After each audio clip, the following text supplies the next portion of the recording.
The opinions expressed are those of the program host and guest and are not those of WSTU. WSTU does not endorse products that may be mentioned. Any reproduction or retransmission of this broadcast is strictly prohibited without written consent of WSTU. The phone lines are open. Call in with your questions and comments at 220-9788. That's 220-WSTU. It's time for Stewart Laser Talk with your host, Dr. Tred J. Rosacker.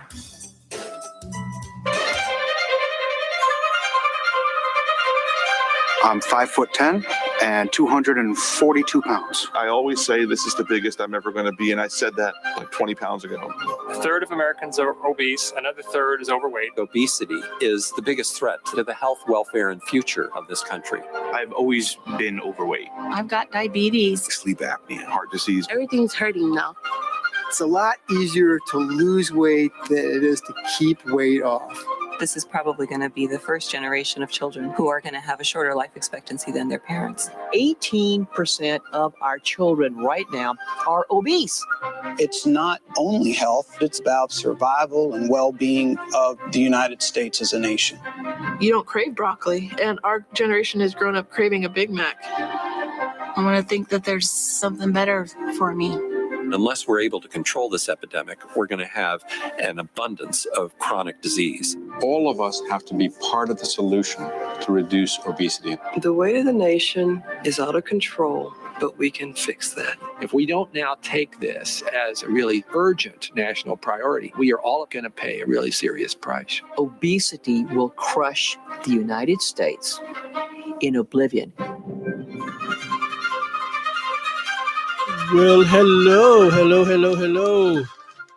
My name is Dr. Tred Rosacker, and I am a doctor, a chiropractor, the owner, and a client at my Slim Body Laser Spa. Thank you for tuning into my live radio broadcast right here, overlooking the beautiful St. Lucie River at the base of the Roosevelt Bridge. And it is some beautiful place to live. I just want to give a shout out to all of these wonderful people that have managed to escape the frigid north and the excessive lockdowns to come down to South Florida. You're welcome to be here. I am happy you're here. We had some incredibly we had some rain over the weekend, past 2 weekends, kind of rained out some of our shows we did, but there was still a lot of people there. Water's beautiful, fishing's been good. I tell you, it's almost like summertime. And what is it, February? I don't even know the date, but it's supposed to be winter, and it is like summertime here. I am traveling to San Antonio next week, and I'm sure hoping it warms up, right?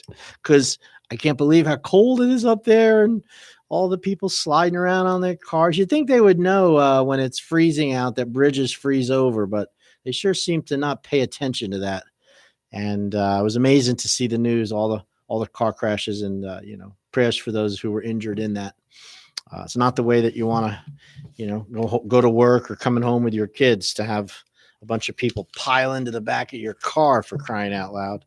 And I've also been hearing a lot on the radio about these variants, this COVID variants. And I think it's something that we should give you a little information about that, so you're, understand what's happening there.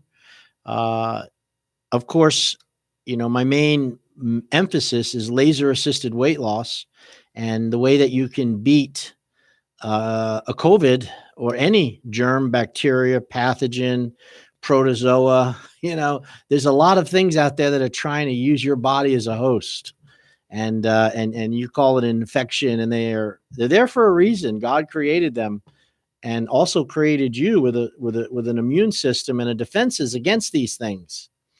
And medicine has kind of jumped into the bandwagon, trying to profit from this knowledge, that is this wisdom that's within you.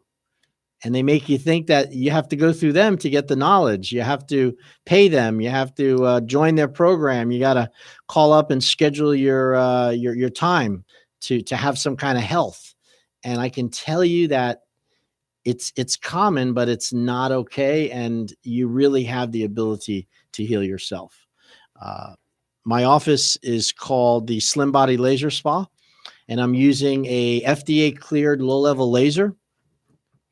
which is something that you'd see at any plastic surgeon's office or aesthetic practice. It is a true laser. It's not something that you can use at a spa or at these estheticians' offices that you're seeing.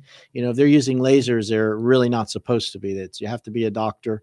You have to be registered with the state of Florida, and the laser has to be registered with the state that you're using this laser in your practice, and that requires a license. So as a result of that, these machines are super effective at tightening skin, at getting rid of extra belly fat that maybe is hanging over your belt edges, your pants, the muffin top, the spillover. They're incredibly effective at tightening under the chin, arm fat, back fat. They're for aesthetics. And for some people, those extra bulges are it's a beauty thing. It's not only is it health, it's something that they don't like the way they look, and they want to get rid of it. And of all of the procedures out there with liposuction and fat freezing and fat burning and ultrasound, those procedures are all targeting the same area that we are at the Slim Body Laser Spa. We target the subcutaneous fat, the layer of fat which surrounds your body. And nobody is going through the muscle with any of these devices' energies to help get rid of visceral fat. Now, visceral fat in combination with subcutaneous fat creates obesity, creates the weight issues that we have so much of. And the outside fat is just part of the problem. The inner fat is also part of the problem. And together, it's a major problem. So what we've discovered at the Slim Body Laser Spa is that when you apply a low-level laser, this gentle energy to these subcutaneous fat compartments, these pockets of fat, and the inches start to come off, and a person becomes very motivated to continue to become healthier and become more fit, because they actually, number one, they spent the money to do it. So I think that has something to do with it. They don't want to waste their money. We educate them of why it happened in the first place, so they know that their eating habits maybe cause this to happen, or it's hormonal changes as they get older. But still, it's something they can fix. They can exercise more. They can change their habits. They can, maintain and sustain better lifestyle choices so it doesn't come back.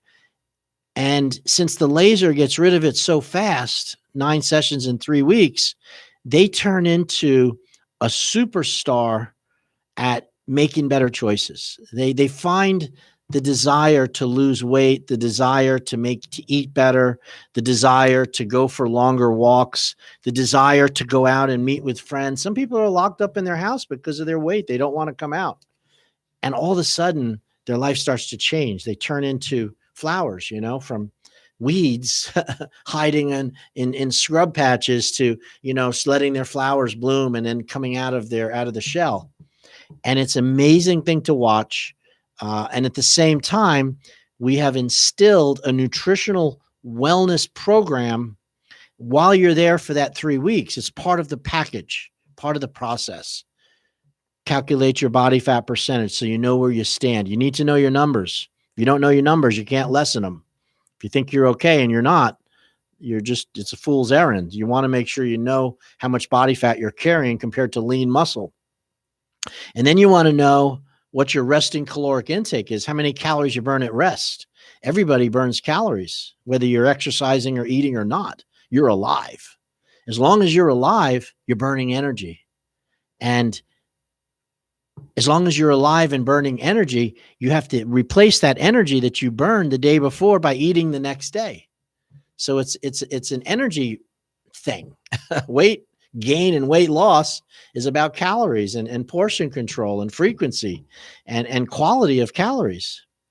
And as long as you know your BMR, which is your resting caloric intake, and I know mine, and I also know my credit score because they're both very important to me. But you can live with a low credit score, but if your BMR gets really low, you're doomed. If you overeat, you'll turn into a house. You'll be as big as a house if you don't know your BMR, or you won't be able to get out of the house. So my BMR was 2,400 calories. When I lost my weight 7 years ago, I weighed 265 pounds. I'm 6'1", and I had a 40-inch waist, and my BMR was 2,400 calories.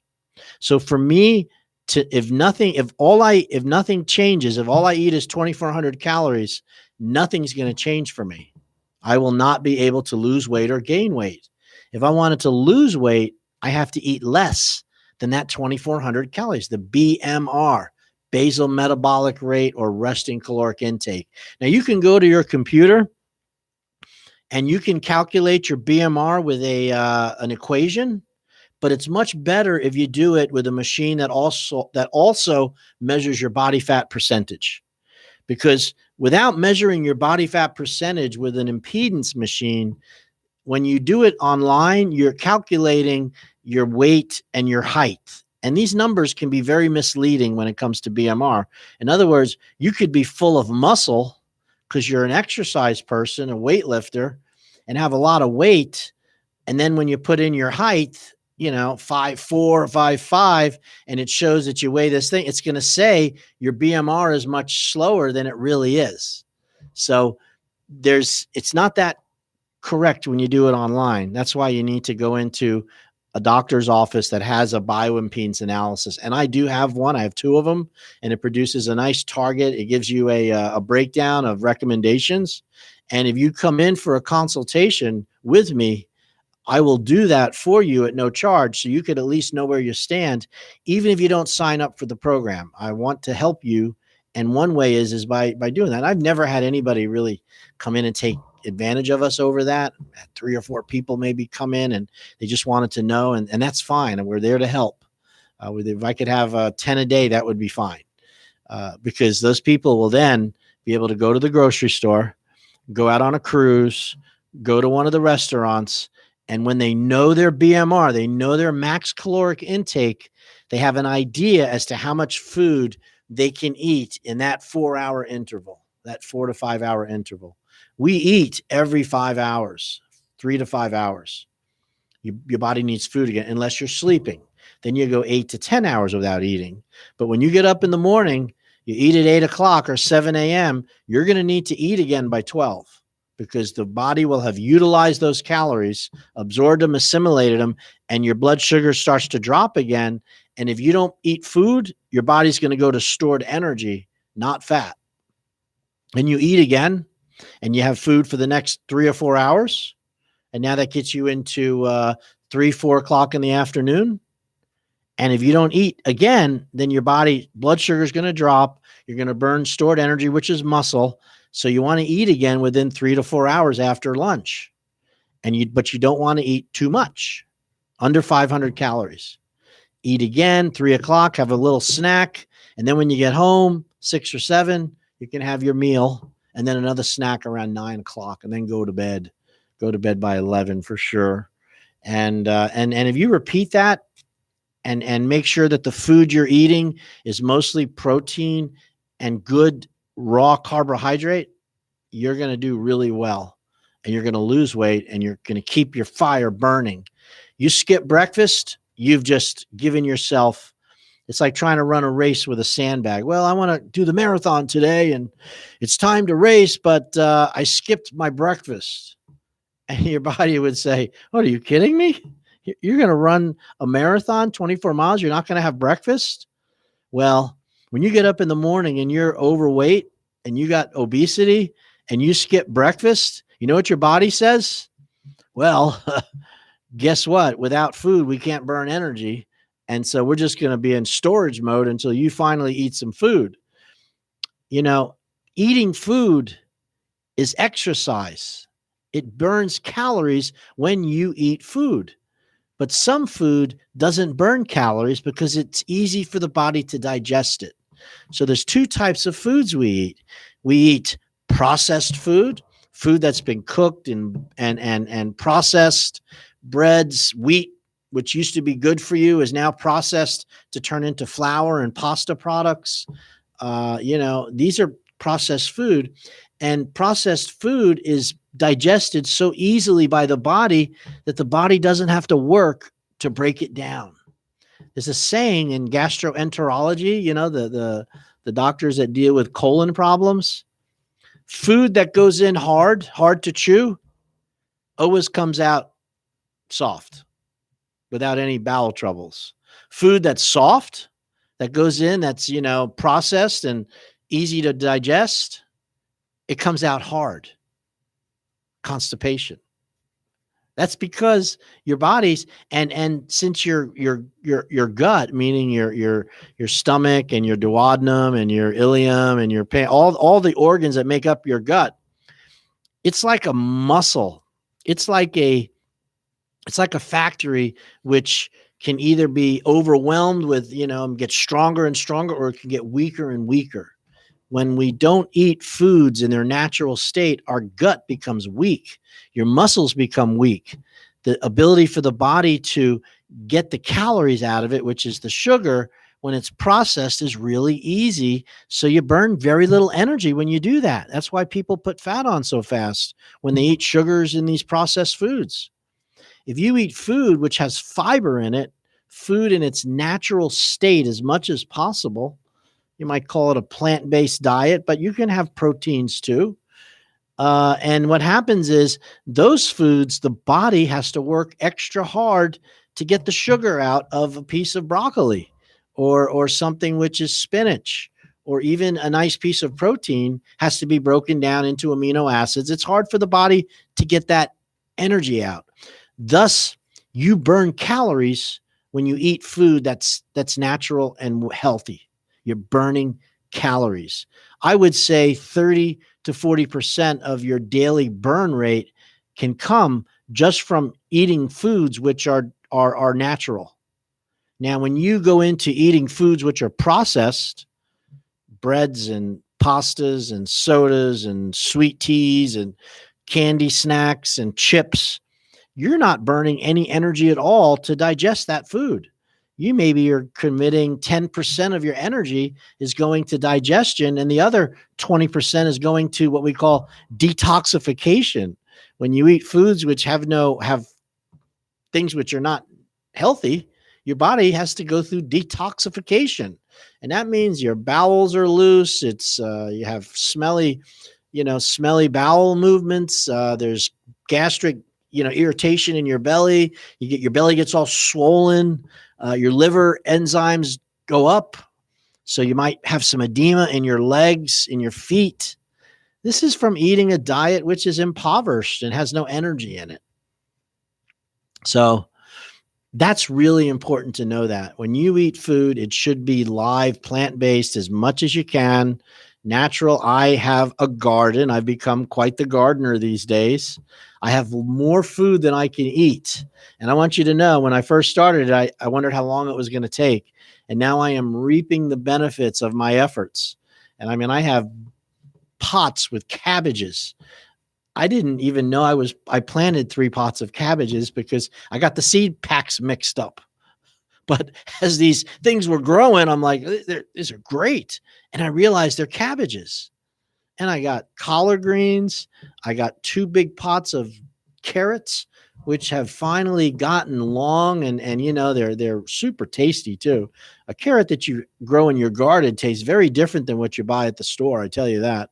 And then all of the greens, the lettuces, the spinaches, there's like 5 different types of lettuces you can grow, from romaine to iceberg to different types. And these lettuces have a bitter taste to them. And when I buy the stuff from the store, even organic, vegetables, they don't have the same strength of taste. And I know that bitterness is enzymes and creating a better blood system because of the antioxidants, and they're full of nutrients. And that's what gives it the stronger flavor. At first, it was a little, my wife had said, oh, I don't like this as much as I like the iceberg, the romaine lettuce from Publix. Now, after 2 or 3 weeks of mixing it in, now she's like, oh, this just tastes like water. It's so different. So highly suggest that. Okay, what I'm going to go over today, if you want a free consultation, you're more than welcome to come in. I'm located on East Ocean Boulevard, right across the street from the Fresh Market. and that's downtown Stewart by going on out to the beaches. It's called the Slim Body Laser Spa. It's next to the Carmela's Pizza, right there by the blood bank. And it's a spa. We have a consultation area. We have a waiting area. We have 3 rooms that have the laser in it. These lasers run about $30,000 to $50,000 a piece. We have 3 of them, and each room, it's a 30-minute process. So each room we can do 2 people. We have a vibration room area where you stand on a vibration plate. So it's we take digital pictures to start. We measure the area that you want to reduce, and then you relax on your back for 30 minutes. And my staff applies these paddles. You'll release 300 to 600 calories of free fatty acid after the laser. That's what the laser does. It opens up the fat cells. Now, the rule is you don't eat food 2 hours before you come in. You need to be hungry when you come into the Slim Body Laser Spa. The laser releases these 600 calories, and then you step on a whole body vibration plate for 10 minutes. And what that does is that activates your circulation, and it causes those calories to be pushed into the lymphatic system. It's cleaning the system of lymphatic system.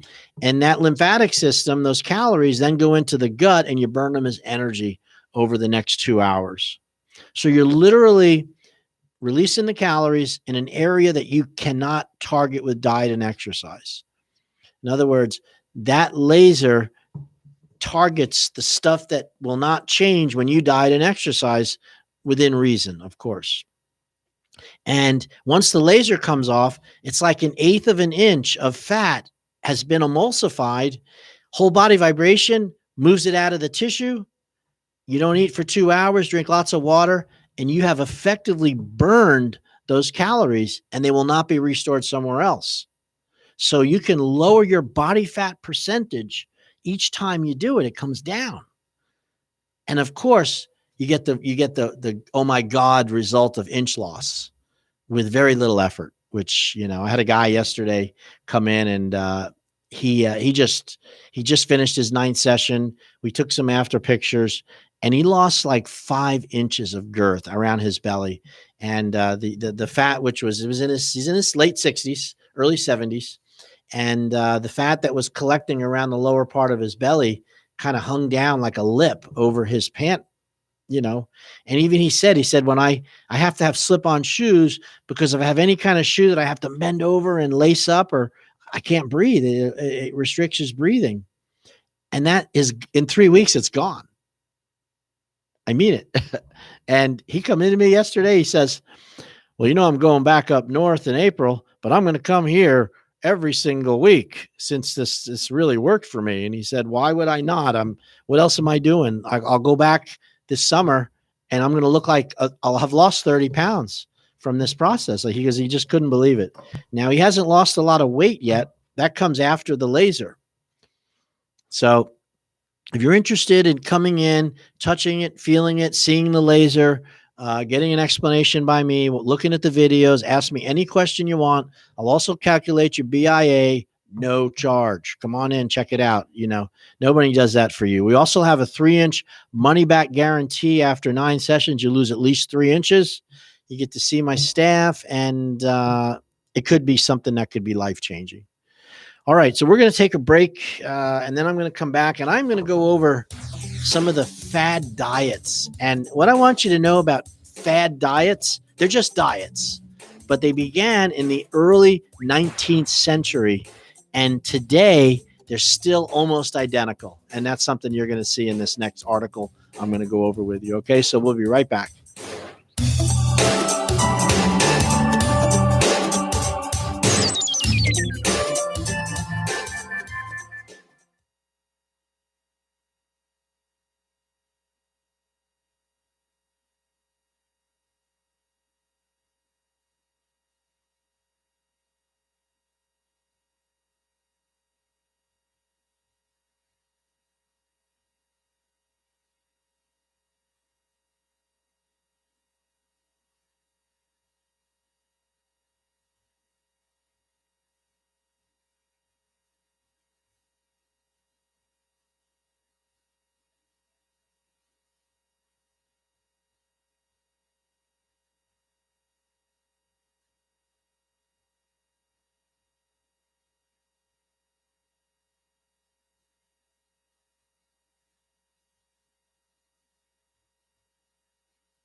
Now back to Stuart Laser Talk here on WSTU 1450. And back to your host, Dr. Tred J. Rizacker. Hey, welcome back. I was once a fat, hopeless doctor who struggled with losing weight, and I finally found a solution for my weight loss, and I was able to almost completely reverse my type 2 diabetes. And I used my own laser to do it. My name is Dr. Tred Rizacker, and I am the owner, client, and the doctor at the Slim Body Laser Spa. I lost 10 inches of belly fat in only 9 sessions in 3 weeks. Then I ate less for 3 months, lost 10 pounds a month to finish at a 36 waist size, from a 40 to a 36, and from 265 pounds down to 225 pounds. I was able to control my diabetes. I was hoping it was reversed. I found out you never reverse type 2 diabetes.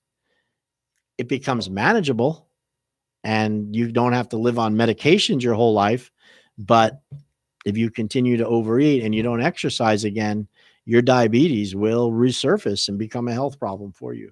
So thank God for that, because it's kept me alive. It's, understanding that realization every day when I pick food and I decide what I'm going to do and where I'm going to go, I think about that. Am I moving towards type 2 or am I moving away from it? Because it never really goes away. So what's really interesting to me is there was an article in the Epoch Times, and it has to do with the fad diets. You know what a fad is? Something that seems very short-lived. Everybody jumps on, everybody jumps out. Well, when it comes to the diet industry, these things really don't change that much. So I'm going to go over this, and you might find this very interesting. All right. So fad diets certainly are not a 21st century obsession. In fact, they were also a popular way for people throughout the 20th century to slim down and improve their health. Though much has changed since then, including what we know about diet and weight loss, many of the popular fad diets we follow today share similarities with those followed in the 20th century. So this was 100 years ago.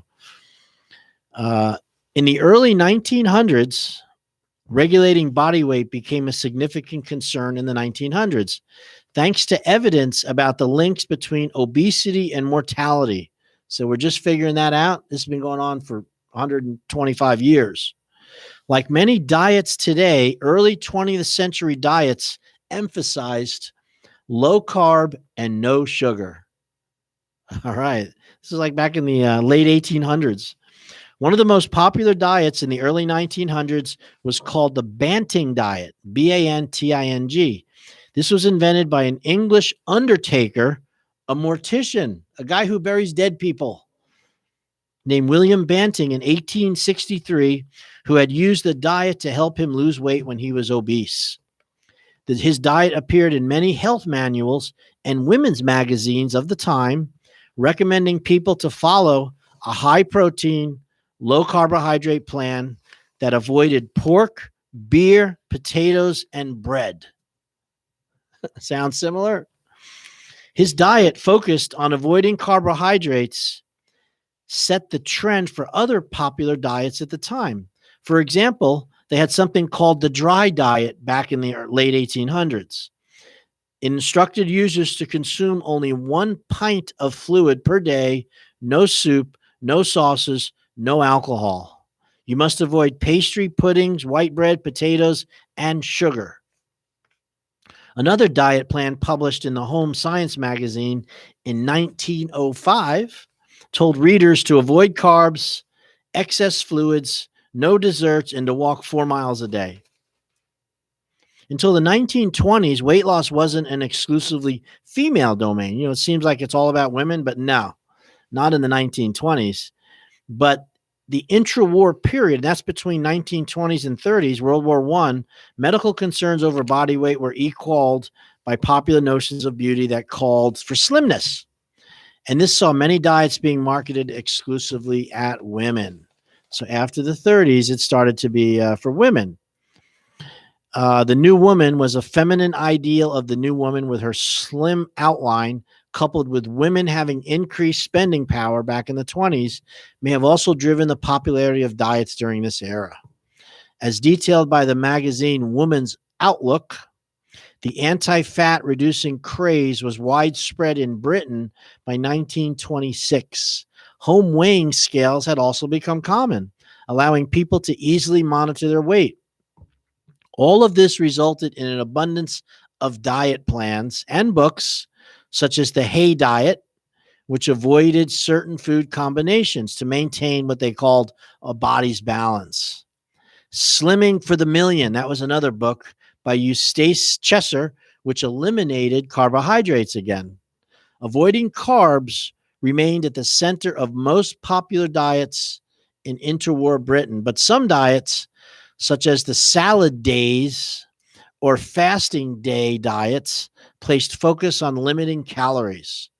For example, the 18-day diet, published in 1929 by the Daily Mail, which is a newspaper out of the UK, suggested that people avoid carbs and follow a strict diet. And here's what they were told to eat. Eat only half a grapefruit, 1 egg, 1 slice of Melba toast, 6 slices of cucumber, and tea or coffee for lunch. For dinner, they were limited to 2 eggs, 1 tomato, half a head of lettuce, and half a grapefruit. Now, what's interesting is, if you know anything about the HCG diet, they recommend Melba toast as part of their 500 calories per day starvation program. So now we get into the 1950s and the 1960s. I was born in 1960. While slimming diets unsurprisingly played next to no role during wartime and rationing, the years that followed witnessed an explosion of commercial weight loss solutions, all in the name of cultivating a slim, beautiful body. So this is what we will remember. By the late 1950s and the early 1960s, body cultivation through dieting had firmly become a woman's domain, and dieters could choose from a plethora of regimens designed to reduce body weight, which had increased on average as a result of the post-war consumption and consumer boom, you baby boomers. As before, low carbohydrate approaches dominated, including the crash diet, the third day diet, and the daffodil diet, which claimed you could give you the slim, trim figure of a spring daffodil. Toward the end of the 1960s, weight loss regimens began focusing on limiting portion sizes and consuming as few calories as possible. The 3-day liquid diet from 1968, published in a magazine called Woman's Own, suggested readers only consume 2 eggs, 2 pints of fresh milk, the juice from 2 big oranges, 1 dessert, and a spoonful of olive oil, as well as much lemon tea or coffee as you want. No sugar. This was to help you, the followers, to forget sweetness. That's what they called it, to forget sweetness. The emergence in the 60s of slimming clubs, commercialized weight loss solutions, and fad diets during this period was partly driven by recognition of the links between obesity and ill health, but it also partly the result of culturally constructed beauty ideals for women that were linked to lower body weight. Image. Now we get into the 70s and the 80s. Popular weight loss became more than just slimming diets, and in women's magazines such as Woman's Own were increasingly touted as self-help tools for the emancipated woman, the woman in chains. Achieving success and inner balance required control of the body through dieting and increasingly exercise. The links between fitness and health resulted in the widespread emergence of fitness studios with popular exercise classes such as aerobics, a term first coined by Kenneth Cooper in the 60s. He recommended gym workouts and high-energy movements. Different regimens in the 80s emphasized low-fat foods, which resulted from the introduction of dietary guidelines aimed at reducing fat intake in the late 70s and 80s. Hey, if you've just tuned in, you're listening to Dr. Tread's Slim Body Laser Spa, and we're open for consultations. We're on 2311 Southeast Ocean Boulevard, and we're using a laser to assist with weight loss.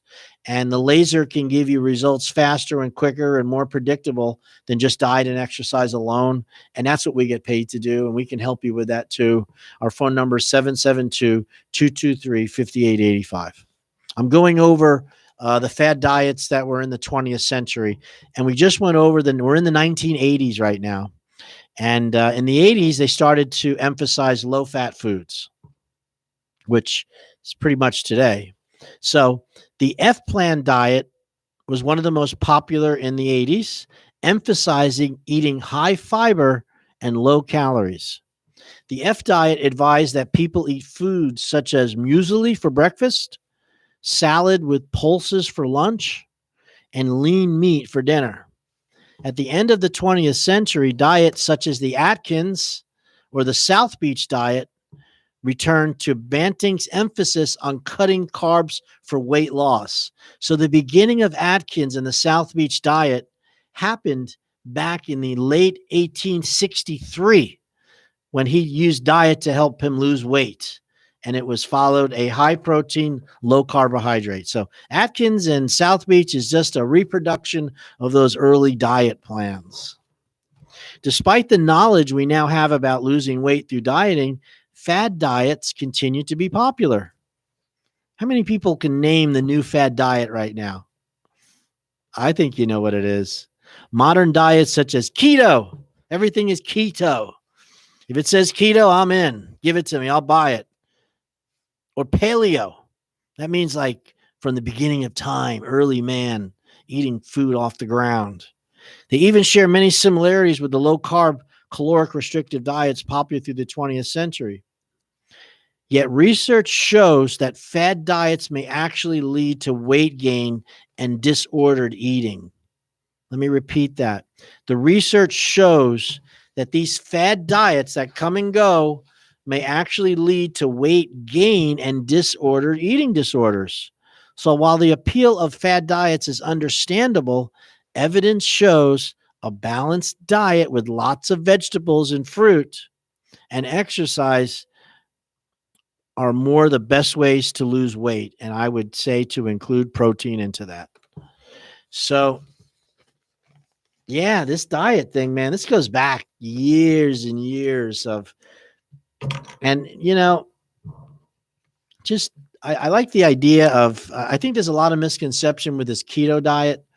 I had one of my clients come in and she says, well, I'm on the keto diet and I want to continue doing that if that's okay. And I said, well, you know, let's find out what your definition of a keto diet is. You know, I know what keto is, but let's see what it is. And to her, it was, you know, low carbs, which is true, cutting out carbohydrates, but really eating a lot of fat and protein and meat.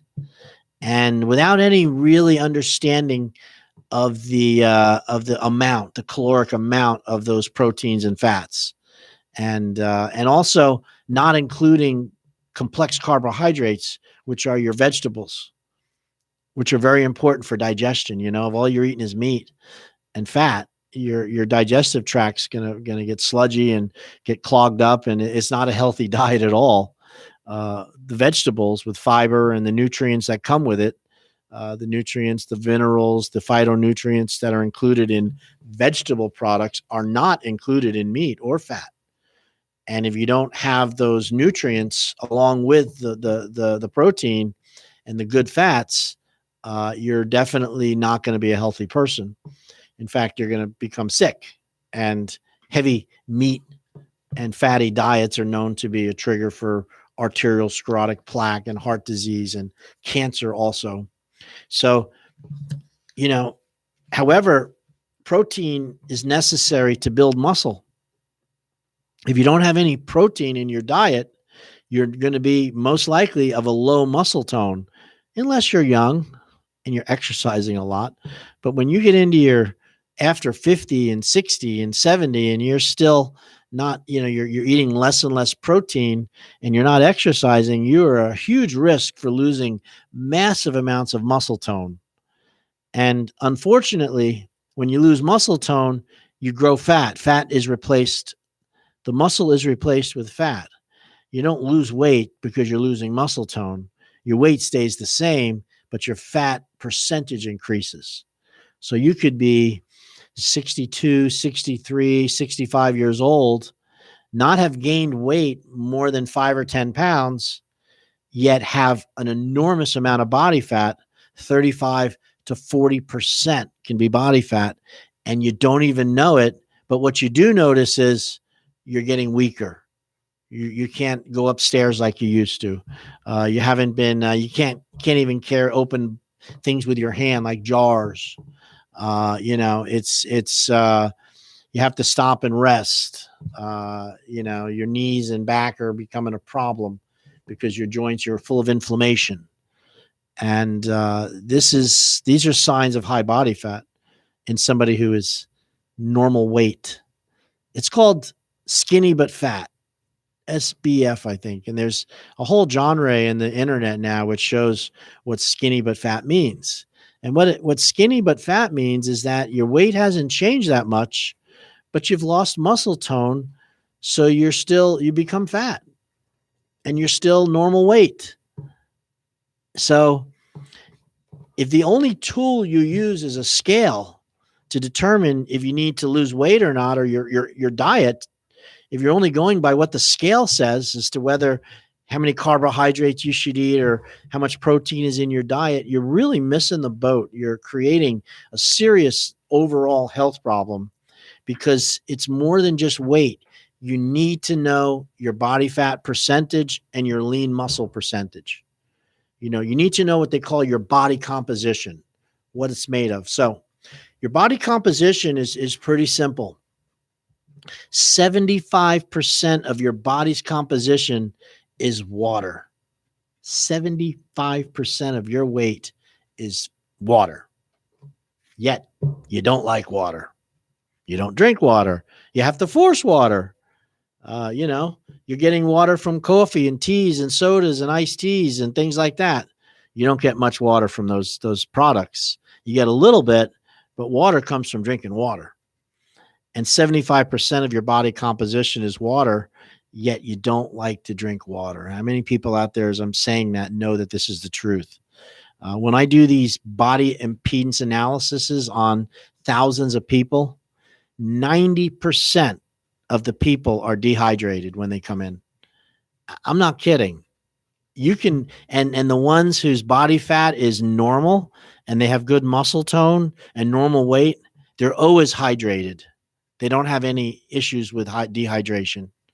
But when you start carrying body fat around too much and low muscle tone and you're not exercising, you are dehydrated, even if you're drinking water all the time. And when you're dehydrated, a whole bunch of health problems come. You need water to get rid of toxins. You need water to stimulate the chemical reactions. You need water for the liver to detoxify properly. You need water to flush out the tissues from all the poisons and from exercise and from just walking and breathing. Water is the solvent that cleans your body and cools it and moves the fluids through and moves everything through. Yet you don't want to drink water. I know I keep saying that, but it's true. So the other part of your body is considered minerals and ash, believe it or not. So you have like 5 pounds of minerals and ash that make up your body. If we were to burn you in an oven and what's left over at the end of the burning is about 5 pounds of ash. And you've seen urns where people have been cremated, what is left. So it's mainly water. And so what happens is the percentage of muscle and fat is a very important ratio. As a human, we should have about 20% of our weight should be fat, and the other 80% is considered lean muscle. Now, of course, it's not all lean muscle. There's water and other things, but this is the muscle tone. So your muscle tone should be over 40% approximately. Now, 20% fat, 80% muscle. So if you're 100 pounds and you're healthy, your body fat should be 20 pounds and your other weight should be 70 pounds, 80 pounds, right? 80 pounds of lean muscle. If you weighed 200 pounds, then your body fat would be 40 pounds, 20%, and your lean muscle would be 160. If you were 300 pounds, you get what I'm saying? You could have 30 pounds of fat and the rest is lean muscle and be a very healthy 300-pound person. But that's not what happens. Most of you out there, your body fat starts to go up. So 18% to 25% is really considered a normal weight. You want to be about 22%. If you go over 25 to 30, you are now considered overweight, and you can join the 80% of all of your friends and family that are over 18 and haven't died yet as being overweight in America. 80%. Men and women are over 25% body fat, right up to 30. Now, and this is considered overweight, and now your heart is having to work harder. You're full of inflammation. You're starting to have aches and pains. You're starting to get winded. But what's really happened is when you go to 25 and 30% body fat, your muscle tone has come down. Now you're starting to get weaker, believe it or not, because of the extra fat. But at 25 to 30, most people don't have a lot of symptoms yet unless they're older or they have pre-existing conditions. It's when you reach that magic 30% number, that obesity, they call it. And that means your body fat, your weight is now 30% of your weight is fat. And the other 70% is lean muscle. And that's low muscle tone. So your muscles are getting weaker and fat's replacing it. And as that happens, now you're in full-blown, you might be developing the onset of high blood sugar, hyperglycemia. Now your knees are really starting to ache.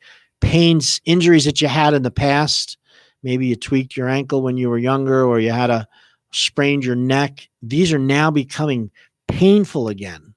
That's because of the inflammation that occurs with fat. Fat is an inflammatory condition when it's in excess. When it's at a normal level, 20% or less, 25% or less, fat is healthy. It produces the proper amounts of what they call cytokines. It mediates inflammation. Fat is part of your immune system and part of your endocrine system. And at normal levels, it's really healthy. You have to have it. But when fat starts to become too much, 30% obese, now you're in the 40% of the rest of the world in America who are obese once you turn 30 to 35%.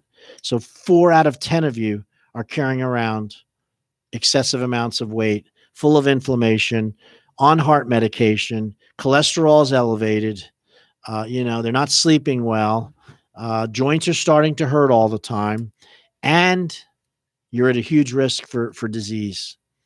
40% risk of cancer, heart, stroke, and God forbid, COVID. Because when you have too much body fat, you can't clear your lungs. You can't take deep breaths. So respiratory conditions prey on people that are overweight because of the fat. The fat fills up the outside, but it also goes up under the chest and restricts their ability to clear their lungs. So if a virus or infection was to get into your lung and you try to breathe it out, you can't because of the fat. Now you get into the 40 percentile. That's almost half your body weight in fat. You feel hopeless. You're not going outside. Life is not very pleasant anymore. So it's important to realize that these things can be reversed. It's really hard to reverse cancer and heart disease and diabetes, but they're all related to the weight gain over time. I know you didn't wake up one day and decide you were going to be overweight and obese and be full of all of these pills and having all these symptoms, but it happened. and don't blame anybody. You don't have to blame anybody that it happened, but if you're not doing something about it, then you have to blame yourself. And that's what I do. I help people get over this with good, concise help with laser, nutrition, whole body vibration, detoxification. It's a 3-week program, $300 a session. We even let people pay as they go. You give us a call, 772-223-5885. My slimbodylaserspa.com. You can go on the website. You can put in Dr. Tred, T-R-E-D. You'll find me all over the internet. Learn a lot about me. You can tune in here every single week on Tuesday to see more. Get in your car, come down to the Slim Body Spa in East Ocean, make an appointment. I can do consults today, all week. All right? Please, if you're sick and you need help, you give us a call, okay? I will see you next week. Thank you so much for tuning in. Bye-bye.